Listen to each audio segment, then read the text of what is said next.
President Cyril Ramaphosa has delivered government's much-anticipated response to the state capture inquiry final report, this in the wake of a similar submission to Parliament last night. The Commission's report notes that state capture was facilitated by a deliberate effort to subvert and weaken law enforcement and intelligence agencies so as to shield and sustain illicit activities, avoid accountability, and to disempower opponents.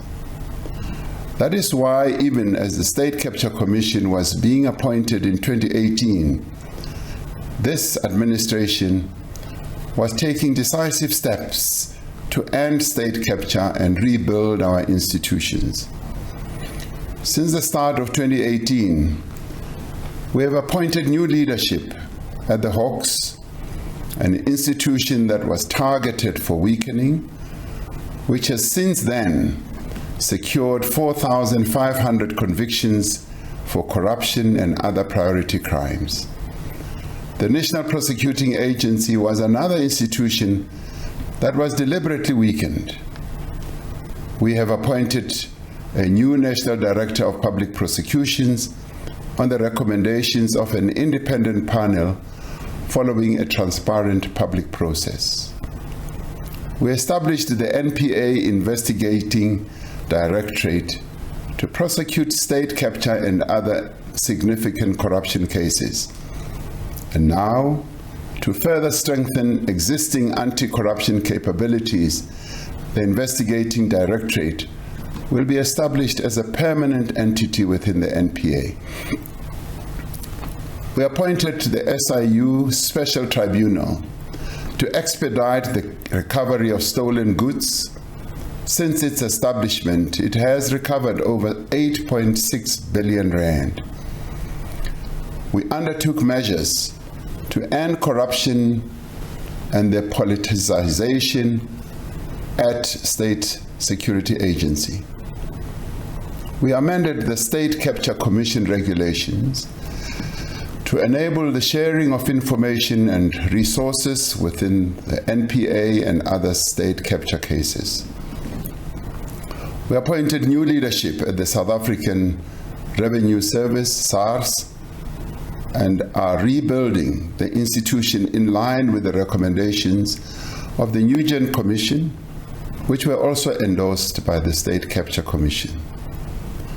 As a result of these efforts, several major state capture and other serious corruption cases have been brought to court.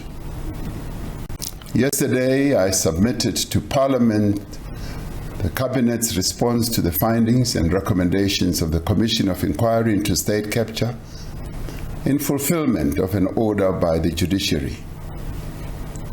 The submission of this response is a firm and clear indication of the primacy of the rule of law and a demonstration of our democratic system at work.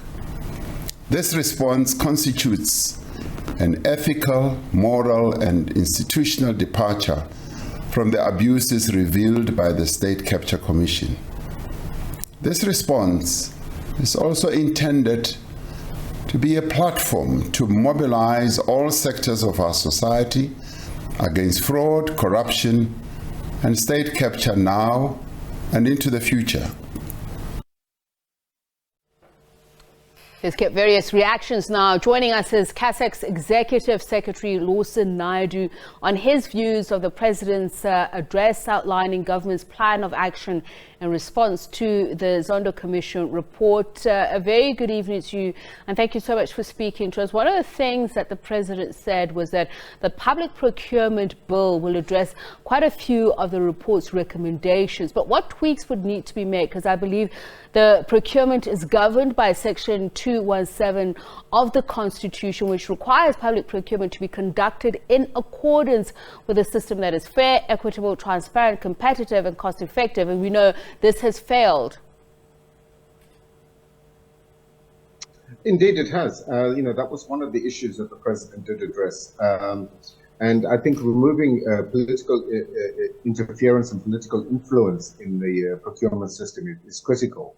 And it was pleasing to hear that the president, said that the government accepts most of the recommendations from the Zondo Commission with regards to reform of the public procurement system, as well as a range of other proposals that were made in the report. So I think this is, we're obviously going to have to monitor the progress of each of these things very closely, monitor the timeframes. I've just had a quick scan at the president's response, and there are some timeframes for some of these interventions that government will be implementing. But we need to make sure that government acts with a greater sense of urgency, because this is really a moment. The president accepts it. It's a damning report. He accepts in broad terms the findings of the commission. But it's a moment for South Africa to reset and strengthen our system of constitutional governance. And the one thing I found lacking there was this sense of urgency in terms of how government is going to respond to a range of issues that the president covered.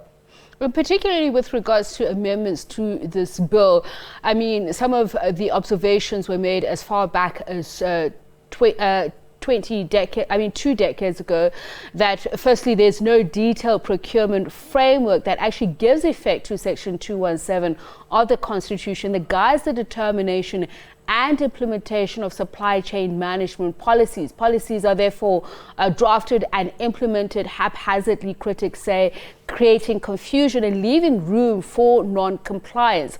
Will there be the requisite urgency that you say, or are people still going to be trying to keep the taps on as long as possible?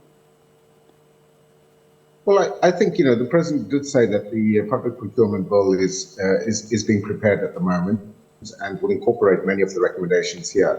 And I think the one important point that the president did make was that there will have to be greater levels of transparency in procurement processes. And as I said, no involvement from either directors of state-owned companies or executives in the national executive, ministers and politicians in those processes.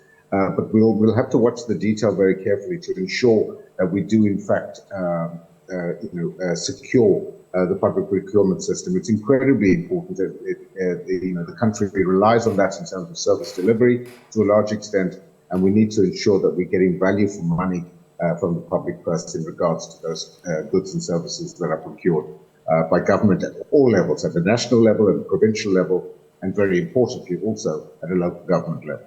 As you say, those three spheres of government, their involvement and their importance, I'm just wondering, while there is a great push to fix what is wrong, what are the dangers of having, as a result, a weak, disjointed and unnecessarily complex regulatory framework that in turn promotes poor governance in public procurement? So what I'm saying is that the president spoke about those legislative, regulatory, but constitutional changes that are also required. Yeah, well, it didn't really deal very much with the constitutional changes apart from the issues around the electoral system. And obviously with regards to the anti-corruption architecture, which is being referred to the newly established National Anti-Corruption Advisory Council and the Department of Justice. So we'll, again, it was short on detail in respect of some of those issues. So we'll have to look at the document in detail to see exactly what is being suggested there. And again, I think very important that we keep at top of mind on all of these issues, the timeframes that are associated with it. Because as I say, I think we need to act with speed and with urgency to make the changes that are necessary. And some of them are spelled out in a fair amount of detail in the reports from Chief Justice Zondo. The president spoke about the progress that's been made in terms of those who are already before the courts, the amount of money that SARS, for instance, has recouped and how much money has been returned to entities. But in the malaise, the political malaise that we're seeing at the moment, do you think he was able to allay fears that government, particularly the presidency, through this action plan that's been taken to Parliament, is taking this seriously enough. And given the fact that it's going towards the elective Congress in December, that it won't cherry pick the cases and the people that must face the music. Indeed, the President was thin on detail with regards to the law enforcement agencies. He spoke about the new leadership at the Hawks, the NPA, SARS, and the increased capacity. But I think what many of us would have liked to have heard is a commitment of greater resourcing for those institutions, because they need the expertise in order to prosecute these sometimes very complex anti-corruption and state capture matters. So a commitment of financial resources would have been welcome and was missing from what the President said. And we know that the NPA needs more capacity, more expertise in forensics, investigations, cross-border money laundering issues and the like, as well as does the investigating directorate in the NPA. The President has said that that will be established now as a permanent body, and that's fine, but it needs to also have the resources to be able to execute its mandate and to ensure that more and more cases are enrolled than the ones that have already been done. And we've seen I think we must acknowledge, we've seen a pickup in the pace of investigations and cases being rolled. But there needs to be, a much greater pace of those charges being brought. And, the NPA must act without fear, favor, or prejudice, and, cannot take into consideration the NC's conference in December. And if there are people that need to be prosecuted, then they ought to be, as we began to see recently. What was disappointing was the President's lack of a response around individual members of his national executive that have been highlighted in the State Capture Commission's report. One thinks of David Mashlobo, Zizi Kodwa, Gwedi Mantash, and so on, who've been identified, and the President simply said he's applying his mind to that. Well, he's had a very long time to apply his mind to that, and I think we would have expected or would have appreciated something more direct from him. But he's obviously on that one, he's kicking the can down the road. Well, thank you so much for speaking to us, Lawson Naidoo of CASAC. We continue getting reactions from various quarters, including business and political parties. So we'll speak to several people in this hour. Now, let's speak to political analyst, Professor Dirk Kotze. Very good evening to you, and thank you so much for speaking to us. So, compromised state security is how the president characterized the impact on the state capture on particularly the people of South Africa. He said few could have imagined that this group of people, speaking about the perpetrators, would infiltrate key departments, state-owned companies, private companies, law enforcement bodies, and security services to loot vast amounts of public funds. But forgive me if I'm wrong, what I understand of the lexicon of state capture, it involves exactly that, infiltrating every sinew of state function and looting the state, destroying the state institutions, and of course undermining its capacity to meet its obligations to the people. Yes, you're absolutely correct in interpreting it. I fully agree with the way in which you see that. And I think this is therefore, for me, the point of departure of looking at this report is to what extent it has been exposed by this report. Because, we've seen it now very recently again that some parts of the ANC and some parts of those formerly in government simply denies it. So there is still two opinions or views or standpoints about state capture. There isn't, despite the Zondo Commission, and I think the Zondo Commission itself has become a bone of contention of what is the very nature of state capture. There's the one side or one group or one part of society who endorses or accepts the Zondo Commission's presentation of it. And then there's those who say, well, this is a political agenda against President Zuma and the people associated with him.